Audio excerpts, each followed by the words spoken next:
I'm Christopher Titus, and this is the Armageddon Update, Financial Armageddon. The dreams of an entire planet are focused tonight on those brave souls. But I've been very clear, this is not how government should work. The end of the last 3 years of economic boom, gone. The end of the lowest unemployment in 50 years. The end of adding 800,000 manufacturing jobs. The end of infrastructure, the CHIPS Act, and the end of unrestrained growth. After this guy shat the Tempur-Pedic. Now why is this happening? What's going to screw up and kill the economy that Dark Brandon turned around? This douche, Kevin Burn It Down McCarthy, the same guy who bitches about crime and fentanyl overdoses while his district in Bakersfield is in the top 10 crime cities in America. And overdose deaths in Kern County, Kevin's district, have increased 625% among high school students. Kern County has seen an increase in opioid overdoses and deaths in our community, and it continues to rise. Frankly, I don't stop in Bakersfield. I slam the pedal to the floor and get through it, like I'm running moonshine to Texarkana, because Speaker McCarthy's district is one of the worst in the state. Let's break down who the current Speaker of the House is and what he's willing to do to trash our economy. His House bill would cut COVID money for businesses and people ravaged by the Republican cluster Trump response to COVID. They want to kill the funding to the IRS. Currently, the IRS is running tech from the 60s. Updating the IRS would make rich people pay their fair share. Currently, the IRS system relies on homing pigeons and the Wiccans. The Republicans want to stop student loan forgiveness. So these kids who did the right thing and finished college would have the little bit of relief they had taken away. Currently, college debt interest rates are the highest they've been in a decade. And I always say education is national security. So it's not a surprise that the pro-Putin party wants to shred higher education. Because dumb people vote against themselves. Are you worried about the border crisis? Exactly. They're violating my amendment because they don't have to get vaccinated. They want to cut the renewable part of the infrastructure bill. Again, keeping us rolling coal in our small penis 4x4s, killing the planet instead of getting off the grid and living in a utopia filled with clean energy, but annoying pronouns. To be clear, under the Trump Republicans, they approved the debt ceiling raise 3 times with 0 issues.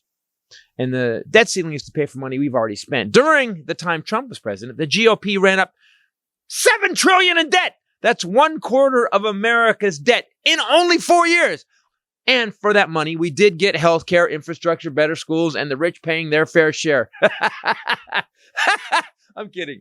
We got bent over a table without lube while people worth millions and billions got more millions and billions. And Kevin wants to keep those tax cuts, which will add another $2 trillion to the debt in the next 10 years. So, who is Kevin McCarthy? Well, he's a Speaker of the House for all Americans. But let's go over which Americans he really speaks for. You ready? Kevin McCarthy has voted against infrastructure, bridges and roads. And this was after the 4 years of the GOP not passing infrastructure they promised was coming in 2 weeks. Kevin voted against the American Rescue Plan. The one that turned the economy and the pandemic around. Kevin voted against the Inflation Reduction Act while he was bitching about inflation. Was the worst inflation in 40 years not enough? He voted against the For the People Act, which was to fix election security, expand voting rights, take corporate money out of politics, and fix gerrymandering.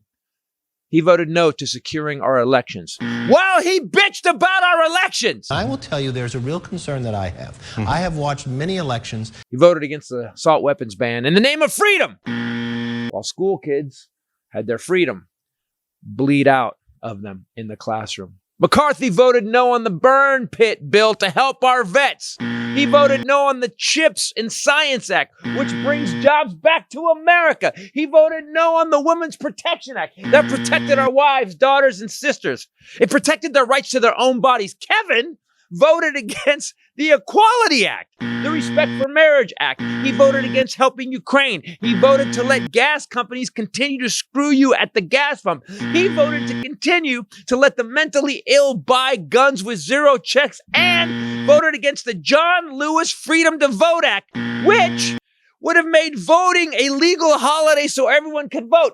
The fucker voted against the day off. Now he's going to tank the economy. Biden built back just a few years after his old boss did such a piss poor job.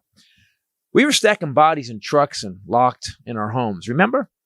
One party is so bad at their job that their only plan is to make the other party look bad. It's pathetic. Be clear, the debt ceiling is going to hurt us, people, if they don't pass it. It's going to raise our debt because interest rates on the money we borrow is going to go up. Yet McCarthy keeps talking about cutting spending. Well, this guy right here cut $1.7 trillion from the deficit.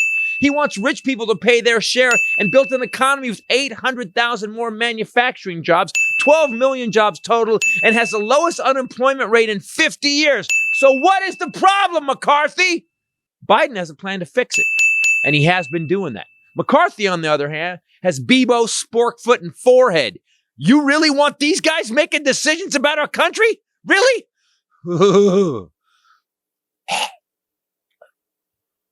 I'm Christopher Titus, and this is the Armageddon Update. God, I need an antacid. Jesus Christ. I'm just going to fuck it up just to make it. I'm so tired.